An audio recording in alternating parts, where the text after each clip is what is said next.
তবে এর বিনিময় মানে এই পরামর্শের বিনিময় আমি একটা ফেভার নিই ওর থেকে। ওমের মতো দক্ষ চেস প্লেয়ার আমি খুব কম দেখেছি,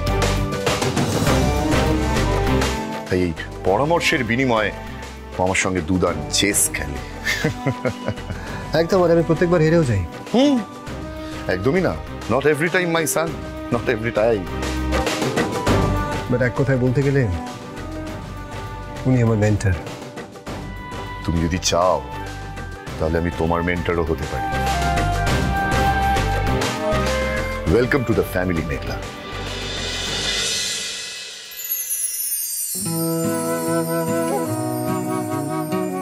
তার মানে আপনারা দুজন একসাথে ইন্টেলিজেন্স ব্রাঞ্চ জয়েন করেছেন? একই সাথে জয়েন করেছিলাম। ইনফ্যাক্ট আমাদের জয়েন করাটা খুব ইন্টারেস্টিং ছিল। তুমি যদি চাও তাহলে তোমাকে আমি সম্পূর্ণটা বলতে পারি, কিন্তু সেক্ষেত্রে কিন্তু তোমাকে কিছু পুরনো কথা আমাকে বলতে হবে। মানে সেই কথাগুলো শুনতে তোমার কোনো আপত্তি নেই তো? না না, কিসের আপত্তি? তাহলে শোনো, আমি আর আমার স্ত্রী মাধুরী আমাদের যমজ সন্তান ছিল। একজন হলো তোমার শাশুড়ি মা মানে বৃষ্টি, যার ভালো নাম ছিল সুমেধা, আর আরেকজন ছিল সৌমিলি। ওদের জন্মের পরেই আমি জানতে পারি যে আমার একটি সন্তান মৃত জন্মায়, সে হলো সৌমিলি। কোনো মতে এই ঘোর আমরা কাটিয়ে উঠি এবং বৃষ্টি মানে সুমেধাকে নিয়ে শুরু হয় আমাদের নতুন পথ চলা।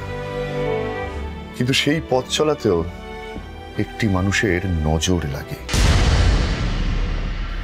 তার সহ্য হয় না আমাদের সুখ। মেধার 5 বছর বয়সে একটি কার অ্যাক্সিডেন্ট হয়, যেখানে আমরা বিচ্ছিন্ন হয়ে পড়ি, এক অপরের থেকে আলাদা হয়ে যাই।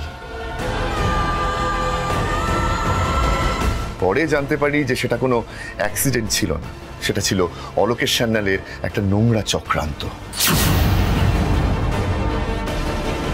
কিন্তু ভাগ্যের জোরে আমরা আবার এক হয়ে যাই। মেধা প্রথমে আমাকে খুঁজে পায়,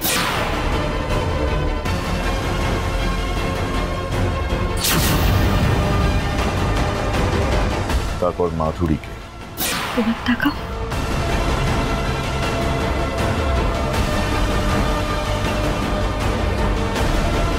এবং সবশেষে আমরা সৌমিলিকেও ফিরে পাই।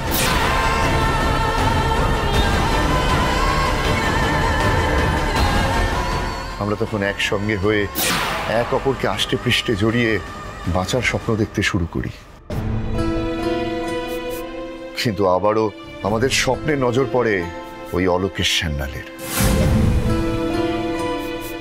সৌমিলিকে গুলি করা হয় দুর্গাপুজোর দশমীর দিন।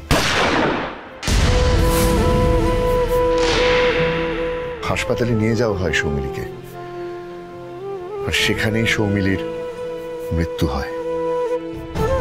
আর সৌমিলির চলে যাওয়ার শোক সামলাতে না পেরে তার কিছুদিনের মধ্যেই অসুস্থ হয়ে পড়ে মাধুরী মানে আমার স্ত্রী।